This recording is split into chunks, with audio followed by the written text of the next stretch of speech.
जोड़ी।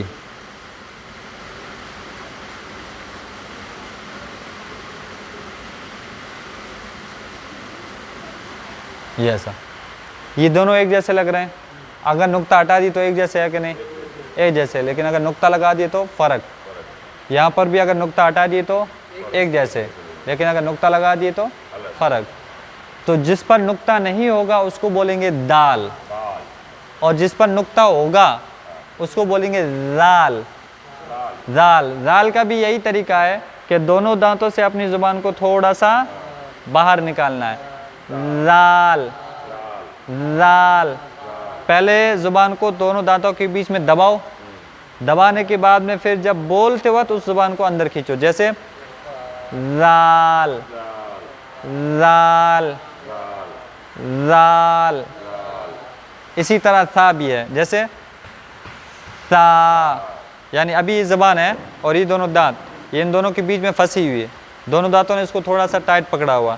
पकड़ने के बाद फिर अब इसको हम अदा करेंगे। सा सा। समझ गए? अब ये हुरूफ ऐसे हैं कि अगर हम इनको कहीं पर भी लिखें, शुरू में लिखे तो क्या, बीच में लिखे तो क्या, आखिर में लिखे तो क्या, ये कहीं से भी नहीं कटने वाले। ये पूरा का पूरा रहने वाला है, ऐसा ही दिखने का। ये कहीं पर भी कटने वाले नहीं है जैसे, और ना इनकी कोई आधी शक्ल आने वाली, पूरे का पूरा ऐसे ही आने वाला है। मैंने देखो पिछले में बताया था कि देखो अगर हम दाल दाल रोज़ा अगर इनको शुरू में इस्तेमाल करते हैं तो ये देखो हमने शुरू में इस्तेमाल किया, और उसके बाद में हम लिखते हैं सीन बा, लिखते हैं क्या लिखते हैं? सीन नहीं जीम दाल, जीम बा लिखते हैं। जो पढ़ रहा हूँ वही जीम बा, दाल जीम बा। यहाँ पर बा पूरी क्यों है? आखिर में। यहाँ पर जीम आधा क्यों है? बीच में है। अब देखो दाल शुरू में आया है, पूरा आ गया। देखा जाए तो ये जीम के साथ जुड़ा हुआ है लेकिन मिला हुआ नहीं है। जुड़ा हुआ तो है लेकिन मिला हुआ नहीं है। ठीक है। अब अगर यही जीम को नहीं, दाल को अगर बीच में लेकर के आता है, तब दाल से पहले तो कोई लफ्ज़ मिल सकता है लेकिन इसके बाद में कोई भी लफ्ज़ नहीं मिलेगा। जैसे अभी हमने दाल को शुरू में लिखा है ना, अब हम दाल को कहाँ लेकर के आ रहे हैं? बीच में। तो शुरू में हम इस्तेमाल करेंगे जीम को, जीम दाल बा,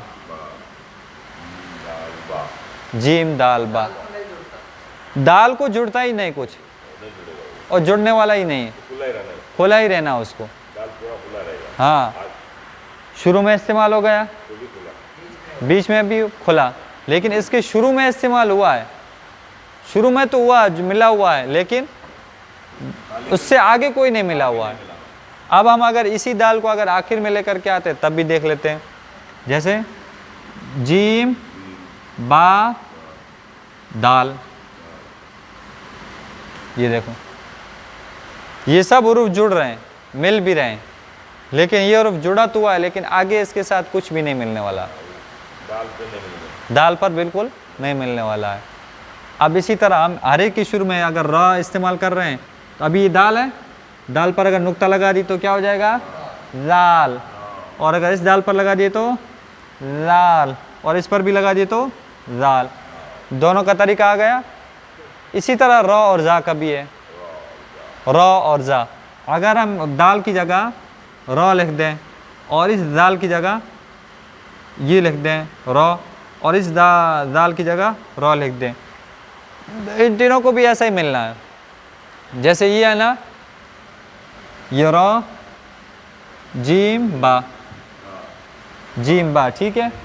अब हम र को बीच में लेकर के आते हैं, जीम र बा। अब आखिर में लेकर के आते हैं, जीम बा र। ये देखो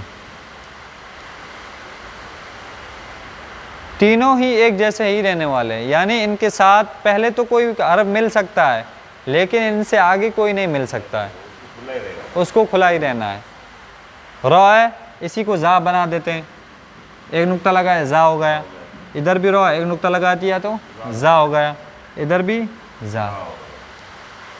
ठीक है, अलिफ बराबर, बा ता सा बराबर।